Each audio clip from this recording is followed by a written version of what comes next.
Halo teman-teman. Eh, Video kali ini gue mau pakai buat untuk sharing.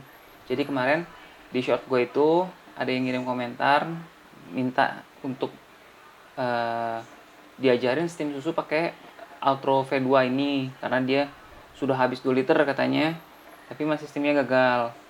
Oke, di sini gue mau jelaskan dulu.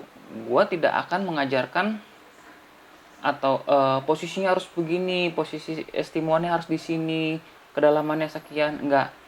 Gua hanya akan berbagi cara gua latihan.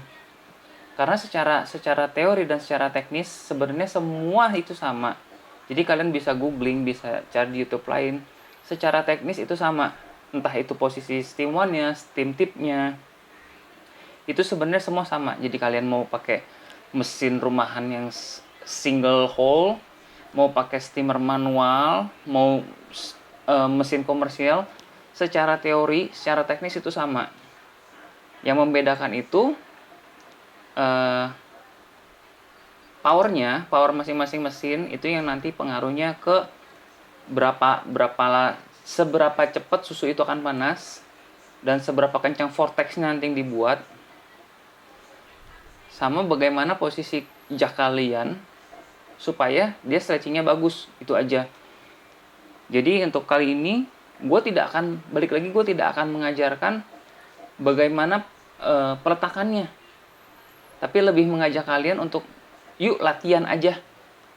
Nanti akan gue sharing bagaimana gue latihan, bagaimana untuk cari tahu dulu posisi steam one supaya dia ngebentuk vortexnya atau pusaran airnya, kemudian baru memposisikan steam tipnya supaya nanti saat kalian mau steam susu dia bisa stretching bagus gitu.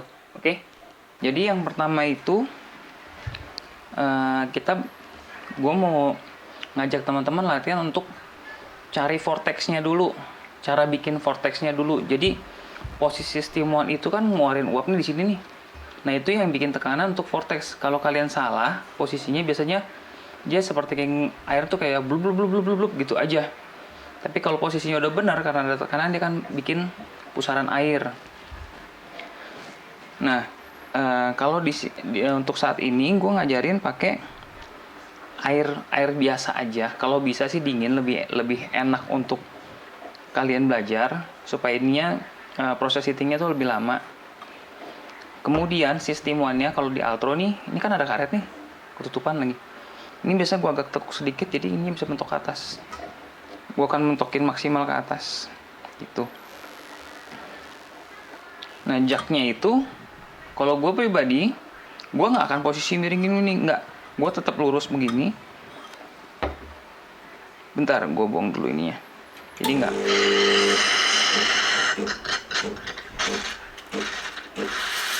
Udah steam ya. Oke. Sekarang tinggal masukin. Posisiin aja sesuai teori. Nyalain.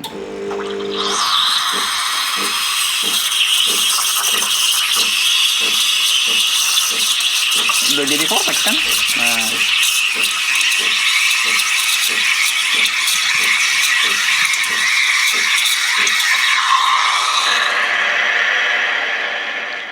Kalau vortexnya udah jadi, kalau berdasarkan penglihatan kalian, oh ini udah kenceng nih, putarannya udah oke nih, udah cakep nih. Itu artinya posisi steam one-nya udah oke nih, udah pas. Kemudian kalian tinggal latihan untuk nyari bunyi strip strip strip strip strip. Itu artinya proses stretching kalau kalian pakai susu. Bentar, kita ganti dulu airnya.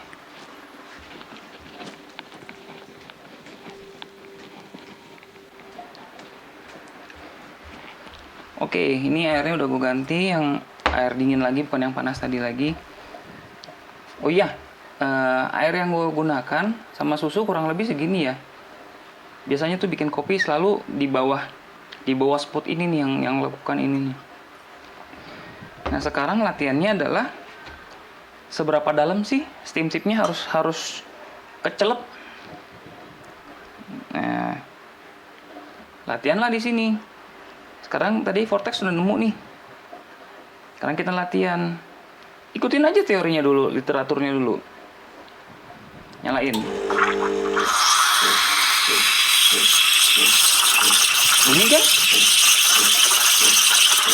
Ini proses stretching. Kalau kalian celup, itu udah proses heating.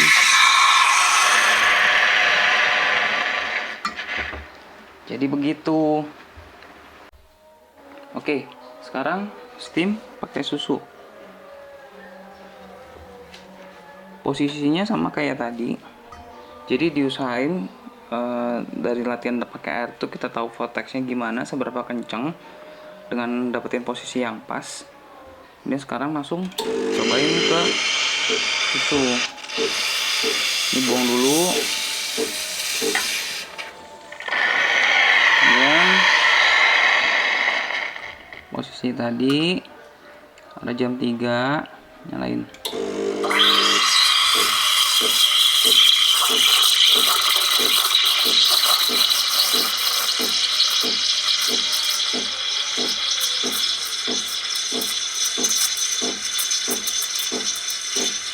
Kira-kira stretchnya cukup, naikin dikit ya, udah cukup kok.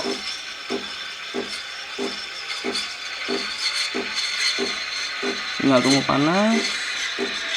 8, 29, 30. Dan it's silky, naiknya kurang lebih. Ntar gue bersihin dulu.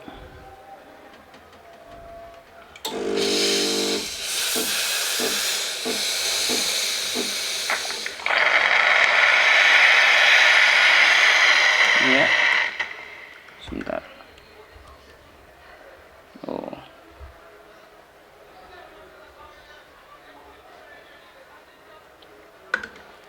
oke ya. Nep. Jadi kira-kira begitu ya teman-teman ya. Gue akan lebih menyarankan kalian untuk pakai air dulu. Untuk menghemat bahan baku juga nih. Jadi nggak ada susu yang terbuang. Belajar untuk cari vortexnya dulu, posisi steam one supaya vortexnya bagus, kenceng. Kemudian kedua, baru kalian belajar untuk memposisikan. Jadi kan kalau pakai air bening tuh, posisi steam tipnya jadi kelihatan kan. Oh, harus sekian dalam nih. Udah ketemu posisi steam tipnya itu, kalian coba steam, kan pasti akan bunyi kayak trit, trit, trit, trit, trit. Itu kan posisi kondisi untuk stretching susu nanti. Nah, kalau kalian sudah paham dan sudah tahu, oh posisinya seperti ini ya, ini vortexnya kurang lebih di sini nih. Terus kemudian kedalaman steam tipnya harus sekian supaya ada stretchingnya nih. Baru kalian praktekin ke susu gitu. Jadi, oke, gue udah siap nih. Secara teori dan yang udah gue lakukan, udah gue tes, gue latihan begini, kita langsung terjun praktek ke susu. Jadi nanti teman-teman bisa buktikan sendiri. Teman-teman pun nggak terpaku bahwa, oh kalau mesin A steamnya tuh harus begini, steam B caranya harus begini. Tidak ada perlakuan khusus antar masing-masing alat steam. Jadi teman-teman lebih ke, gue punya satu patokan untuk steam susu seperti ini, gue tinggal menyesuaikan sedikit aja nih. Entah dia mau 1 hole, 2 hole, 3 hole, 4 hole pun, perbedaannya cuman dia stretchingnya lebih cepat sama steam atau kenaikan suhunya tuh lebih cepat. Bedanya itu doang kok. Jadi jangan dibawa pusing. Yang penting pahami kalau mau steam susu, yaitu vortexnya harus bagus. Cari titik ininya aja, titik stretchingnya aja. Jadi antara posisi steam hole dan permukaan larutannya, air atau susu, gitu aja. Oke teman-teman, selamat mencoba, selamat belajar. Kalau video ini bermanfaat, jangan lupa di like, share, subscribe juga channel ini. Oke, thank you.